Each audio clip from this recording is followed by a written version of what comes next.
అప్పులు చంద్రబాబు నాయుడు గారు పెంచుకుంటూనే వెళ్తూ పోతా ఉన్నాడు.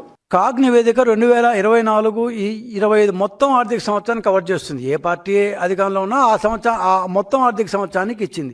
అప్పుల సంఖ్యలో 2024 ఏప్రిల్ మేలో వైసీపీ గవర్నమెంట్ చేసిన అప్పులు కూడా ఉంటాయి. సో ఏప్రిల్ మే నెలలో వైసీపీ ప్రభుత్వం అధికారంలో ఉంది కాబట్టి 2024లో జూన్ నెలలో మేము వచ్చాం కాబట్టి జగన్మోహన్ రెడ్డి గారు ఇక నుంచి కనీసం మీరు అప్పుల గురించి మాట్లాడేటప్పుడు మీ అధికారంలో ఉన్న సంవత్సరం నెలల్లో అప్పులు తీసేసి మాట్లాడండి. ఏముంది 2 నెలలే కదా ఏముంటాయి అని అనుకోవచ్చు. కానీ మహానుభావుడు పోతూ మొత్తం అన్ని అప్పులు చేసిపోయాడు. ఏంటంటే మొత్తం 81,071 కోట్లు అప్పుల్లో కేవలం 2 నెలల్లోనే ఏప్రిల్ మే నెలలో వైసీపీ అధికారం ఉన్నప్పుడు దాదాపు 27,205 కోట్లు అప్పులు చేశారు 2 నెలల్లో.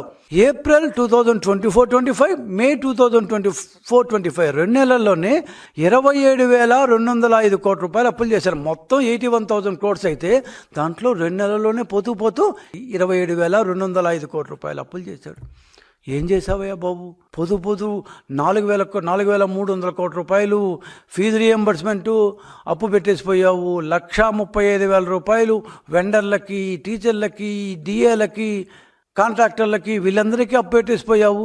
ఇవంతా చేయకుండా ఏం చేసావు దేవుడి కనుక? ఏమేమి చెల్లింపులు నీ కావాల్సినలోకి చేసుకున్నావో. సో 81,000 కోట్లలో 27,000 కోట్లు నువ్వు చేసిన అప్పు అంటే ఆ 2 నెలల్లోనే మొత్తం అప్పులో మీరు 33.5% అప్పు చేసిన గనుడు నువ్వు. ఆ అప్పంతా మా మీద దోసేస్తూ ఉంటావు.